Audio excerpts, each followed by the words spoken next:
প্রচুর ভিড় হয়, সব দিনে ভিড় হয়। একদম। এই জায়গাটার নাম? আবারও তোমাদের জন্য নতুন একটা ভিডিও। তবে আজকের গন্তব্যস্থল তোমাদের অনেকেরই জানা এবং অনেকেই হয়তো অনেকবার গিয়েছো। হ্যাঁ, সেই বিখ্যাত মদপুর মনসা মন্দির। আজকে আমাদের গন্তব্য সেই মাদপুরের মনসা মন্দির। ঘড়ির কাঁটায় সকাল 6:25, ঠিক 6:25-এর সময় গাড়ি স্টার্ট দিয়ে বেরিয়ে পড়লাম মাদপুরের সেই মনসা মন্দিরের উদ্দেশ্যে। প্রায় 60 কিলোমিটার রাস্তা অতিক্রান্ত করার পর পৌঁছে যাই সেই মন্দিরে। পশ্চিম মেদিনীপুর জেলার মাদপুর ও জগপুরের মধ্যবর্তী স্থানে অবস্থিত এই মন্দির। মন্দিরের প্রধান আরাধ্য দেবী হলেন মা মনসা। মন্দিরে রয়েছে অনেক বৈশিষ্ট্য। প্রায় 400 বছরের পুরাতন এই মন্দির। মন্দিরে রহস্যের কোনো শেষ নেই, রয়েছে অনেক অলৌকিক কাহিনী। তবে বিশ্বাসে মেলাই বস্তু তর্কে বহুদূর। মন্দিরের কোনো ছাদ নেই। দীর্ঘ সময় আগে ছাদ দেওয়ার চেষ্টা করেও ব্যর্থ হয়েছে কর্তৃপক্ষ। তবে নিজেদেরকেই পুজো করতে হয়, থাকে না কোনো পুরোহিত, এবং দক্ষিণারও কোনো দাবি নেই। নিজেই ভক্তি করে যেটা দেওয়ার সেটা আপনার ইচ্ছে অনুযায়ী পাশে থাকা দান পাত্রতে রেখে দিতে পারেন।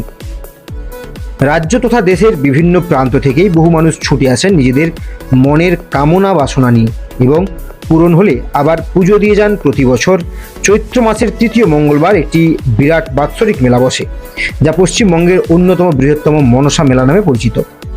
প্রতিদিন মন্দির খোলা, কিন্তু মঙ্গলবার ও শনিবার এই দুটো দিন ভিড় হয় দেখার মতো। যদিও খুব সকাল সকাল চলে যান তাহলে সেই অর্থে ভিড় পাবেন না, তবে যদি একটু দেরি হয় তাহলে ভালোই ভিড় হবে। এবং মন্দিরের পাশেই রয়েছে অনেক দোকান এবং একটি বড় পুষ্করিণী। সেই পুষ্করিণীর জলে স্নান করা বলুন বা পুষ্করিণীর জলে পা ধোয়া, এবং মন্দিরের পাশে থাকা দোকানগুলি থেকে পূজার সমগ্র সামগ্রী নিয়ে পুজো দিতে যাওয়া। এর পাশাপাশি বিভিন্ন মানুষের মানত অনুযায়ী কেউ মায়ের কাছে পাঁঠা বলি দিচ্ছে, আবার কেউ মায়ের মূর্তি রেখে আসছে সেই মন্দিরে, কেউ বা আবার দণ্ডি কেটে মায়ের মন্দিরকে প্রদক্ষিণ করছে। যার যেরকম মানত, সেই মানত পূরণ হওয়ার পরেই মায়ের কাছে আবার পুনরায় পুজো দেওয়া। 4 চাকায় করেই সুন্দরভাবে পৌঁছে যেতে পারবেন এই মন্দিরে। মাদপুর রেল স্টেশন দিয়েও যেতে পারেন, আবার পাঁশকুড়ার দিক থেকে খড়গপুরের দিকে যেতে মাদপুর রেল স্টেশনের বাঁক পার হওয়ার পরেই একটি ভগ্নপ্রায় সেতু আছে, যেই সেতু দিয়েই অনায়াসে মন্দিরে পৌঁছে যাওয়া যায়। রাজ্যের বিভিন্ন প্রান্তের মন্দিরে ভক্তদের ওপর বিভিন্ন ধরনের ঘটনা ঘটলেও এই মন্দিরে ভক্তদের ওপর খারাপ ব্যবহারের কোনো রকম কোনো ঘটনা শোনা যায়নি।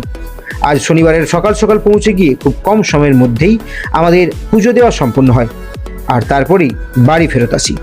তবে কেমন লাগলো আজকের এই ভিডিও অবশ্যই ভিডিওতে কমেন্ট করে জানিও।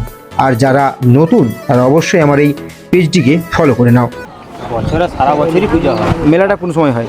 চৈত্র মাসের 3য় মঙ্গলবার। 3য় মঙ্গলবার মেলাটা হয়।